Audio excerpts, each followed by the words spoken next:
A União Europeia fez do digital uma das suas prioridades. Os chefes de Estado e de Governo reuniram-se no mês passado em Tallinn, na Estónia, numa cimeira sobre as transformações tecnológicas e sobre os desafios que representam para a Europa. Mas o mundo digital coloca uma variedade de questões. Embora represente crescimento económico e inovação, também levanta questões sobre a segurança e a liberdade de expressão. Na Comissão Europeia, estes dossiês são da competência da Comissária para a Economia e Sociedade Digital. A missão de Maria Gabriel é complementar o mercado digital europeu, apoiar empresas inovadoras e garantir a segurança das empresas e cidadãos. É a nossa convidada em Global Conversation. Bonjour. Bonjour. Qual a posição da União Europeia no mercado digital quando confrontada com gigantes como a China e Estados Unidos? Gostaria de começar por dizer que o mundo está a mudar mais rapidamente do que nunca. Sim, em algumas áreas, como nas plataformas, reconhecemos que não estamos na vanguarda. Por outro lado, a União Europeia mantém a liderança em determinados domínios da internet. Por exemplo, nanorobótica, chips de segurança, automóveis. Existe um problema que é transformar este potencial num verdadeiro líder que promova esta abordagem, que garanta a segurança dos cidadãos em relação aos direitos fundamentais e que também ocupa um lugar mundial que nos permita avançar juntamente com os nossos parceiros.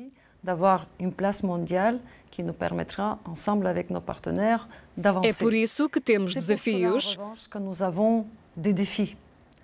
Um dos primeiros desafios é a mobilização de mais investimentos, porque se estamos atrasados em algumas áreas, como a telefonia móvel e as plataformas, é porque não investimos o suficiente.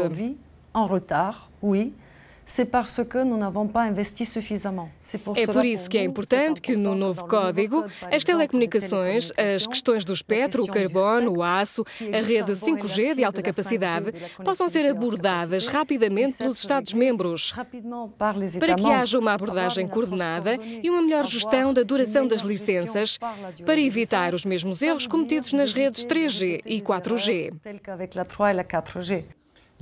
A ideia é criar gigantes à imagem dos norte-americanos Google e Facebook? Não. Acredito que não devemos perder tempo a tentar copiar coisas que já foram feitas. É preciso focar-nos no que temos de inovador. Não temos tempo a perder. É preciso acelerar o ritmo porque colocamos 24 iniciativas legislativas em cima da mesa. 6 estão finalizadas. Temos de avançar mais rapidamente. Sobre a segurança cibernética, o que propõe para tranquilizar os cidadãos e as empresas para que os dados estejam protegidos e para que possam navegar na internet em segurança? Hoje, as ameaças cibernéticas não conhecem fronteiras.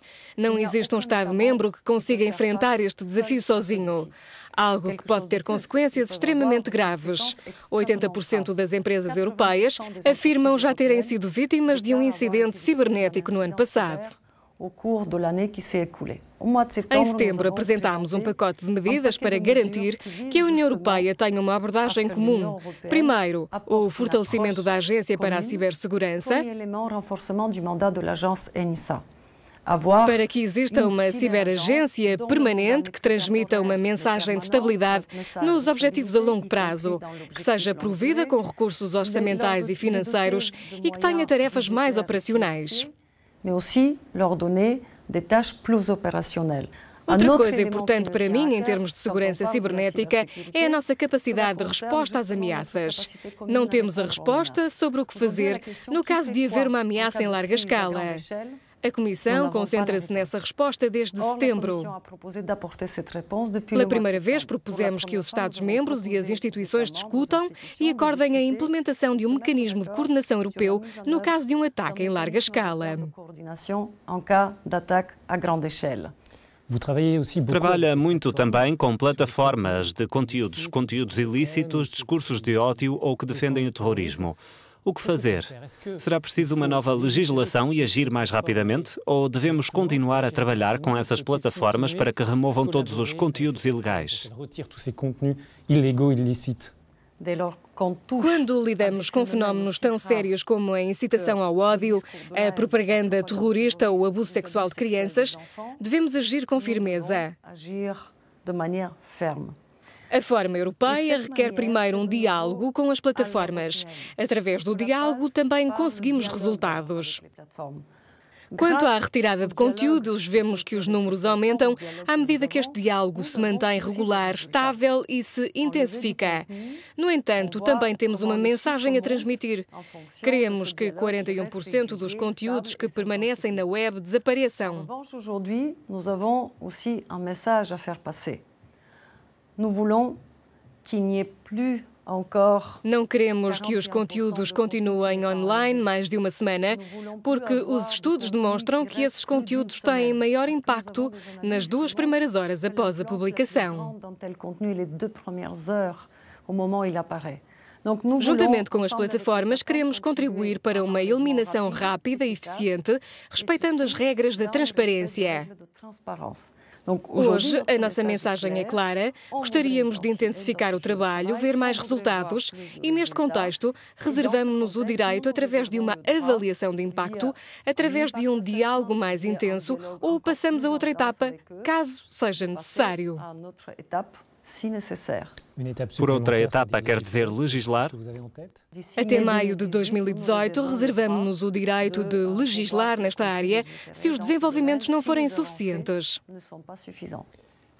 Uma das questões muito faladas hoje em dia é a tributação dos gigantes norte-americanos da internet, Google, Facebook, Amazon.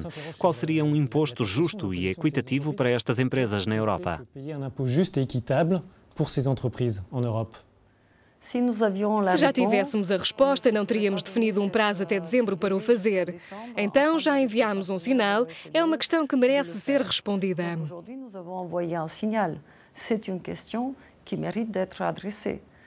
Este é um problema que surgiu em resultado de um sistema fiscal concebido para uma economia muito diferente, que desconhecia o que sabemos hoje sobre o mundo digital.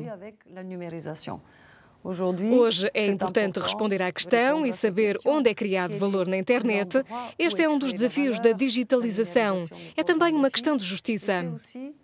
Para que o ecossistema digital e as parcerias funcionem e se desenvolvam, tanto dentro como fora da União Europeia, há que haver a sensação que todos saem beneficiados.